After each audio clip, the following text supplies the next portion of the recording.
सुप्रभात। मैं हूं जगेंद्र राणा।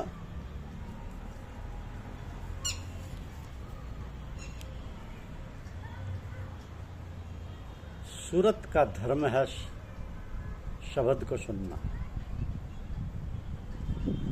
सूरत का धर्म है शब्द को सुनना। यह हमारी आज की आध्यात्मिक चर्चा का विषय। सूरत चैतन्य शब्द की धारा है जो चौथे पद से शब्द भंडार से निकलती है। चौथा पद मनुष्य के पार ब्रह्मांड शरीर में है। इसी में सुषुम्ना नाड़ी में सतलोक एक चक्रमंडल है जिसमें शब्द ध्वनि सदा गूंजती रहती है। तो सतलोक को ही चौथा पद कहते हैं। सतलोक में सत्पुरुष शब्द एवं प्रकाश रूप में विराजमान है। चूंकि शब्द मालिक कुल का प्राकट्य है, इसलिए शब्द चैतन्य शक्ति का भंडार है। ऐसा महान आकर्षण शक्ति है।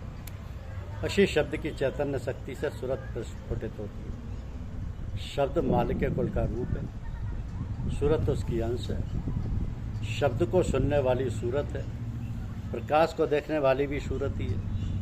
शब्द स्वामी का रूप है, सूरत उसके किरण रूपी अंश है। सूरत पार ब्रह्मांड से उतरकर ब्रह्मांड शरीर में भंवर गुफा चक्र में आती है और यहीं से काल पुरुष के अधीन हो जाती है। तो ब्रह्मांड शरीर के सब चक्रों में होती हुई सहस्रदल कमल चक्र में आकर ठहर जाती है। सूरत पिंड शरीर में नहीं आती। ध्यान देने की बात यह है कि सूरत का उतार ऊपर से नीचे की ओर है, अर्थात सूरत का मुंह नीचे की ओर हो जाता है। सूरत का धर्म है शब्द को सुनना, शब्द में रहना, शब्द को पकड़ना और प्रकाश को देखना। इसके सिवा सूरत का और कोई काम नहीं। कि चरण शरण की वंदना नित कोई और न काम। सूरत शिष्य गुरु शब्द है, शब्द गुरु रूप का रूप। सूरत शिष्य गुरु शब्द है, शब्द गुरु का रूप। तो सूरत रूपी शिष्य शब्द रूपी गुरु के चरणों की वंदना करती है। सूरत का शब्द को सुनना ही चरण चरण की वंदना है। सतलोक का शब्द गुरु का माथा है और ब्रह्मांड शरीर के ऊपरी भाग में भंवर गुफा। तो चक्र में जो शब्द ध्वनि है वही सदगुरु के चरण है। तो संत के निरख चरण और माथा, संत का नूर रहे जिन साथा। ऊपर से जब सूरत नीचे की ओर उतरती है तब शब्द की चैतन्य शक्ति लिए वो उतरती है।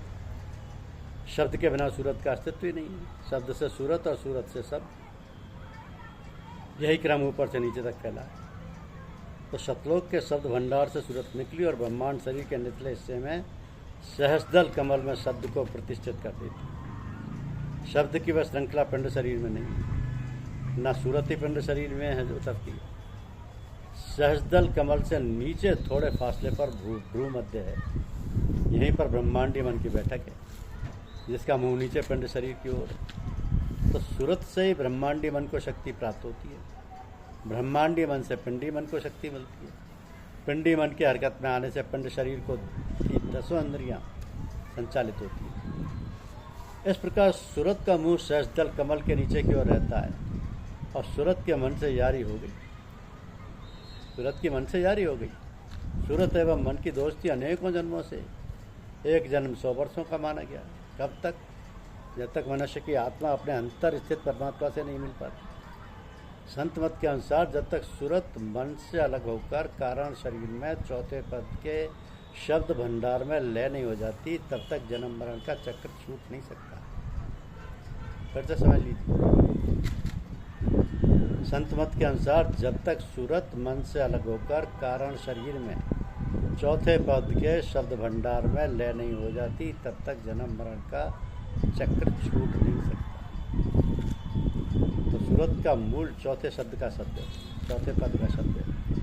शब्द से ही सृष्टि है, शब्द से ही विराट ब्रह्मांड की उत्पत्ति है, शब्द से ही जीवात्मा की रचना है। जो ब्रह्मांड है सो पिंड है, जो पिंड है सो ब्रह्मांड है। शब्द को एक स्थान से दूसरे स्थान तक ले जाने का काम सूरत करती है। कारण शरीर से सूक्ष्म शरीर के प्रत्येक चक्रों में शब्द को लाने का परम पुनीत कार्य सूरत ही करती है। जैसे शरीर में एक स्थान से दूसरे स्थान तक खून का दौरा नसों के द्वारा होता है, उसी प्रकार शब्द को एक चक्र से दूसरे चक्र तक पहुंचाने का काम सूरत करती है। यदि शब्द एक स्थान से दूसरे स्थान तक ना पहुंचे तो शरीर का अंत हो जाए। यद्यपि शब्द से सूरत की उत्पत्ति हुई, सूरत से शब्द की उत्पत्ति नहीं हुई, तथापि ये सत्य है कि चक्रों में शब्द का प्रवेश सूरत के द्वारा ही होता है। तो वस्तुतः सूरत की उत्पत्ति इसलिए हुई है कि यह शब्द को एक मंडल से दूसरे मंडल में ले जाए। तो शब्द एवं सूरत दोनों एक ही सत्ता के अभिन्न तत्व हैं। तो शब्द एवं सूरत का एक साथ प्रकट होना, साथ साथ रहना, यही मानव जीवन का अस्तित्व है। पर शब्द एवं सूरत का बिलगाव कैसे हुआ और आवागमन, जीवन मरण का सिलसिला कैसे चालू हो गया? यही काल पुरुष की माया है, काल पुरुष की मायावी तृप्ति है। काल पुरुष की मायावी तृप्ति क्या है? प्रकृति, त्रिगुण, सत्रस्तम, मन चातुष्ट, मन बुद्धि चित्त अहंकार। तो काल पुरुष की मायावी तृप्ति ने सूरत को शब्द से बिलग दिया कहते या बिलगा दिया। कैसे? काल पुरुष अथवा निरंजन पुरुष ने प्रकृति की रचना की, प्रकृति ने त्रिगुण की रचना की, प्रकृति एवं त्रिगुण ने मिलकर सूरत एवं आत्म तत्व को अपने में फंसा कर उन्हें अधोमुखी कर दिया, अंतर्मुखी से बहुमुखी कर दिया।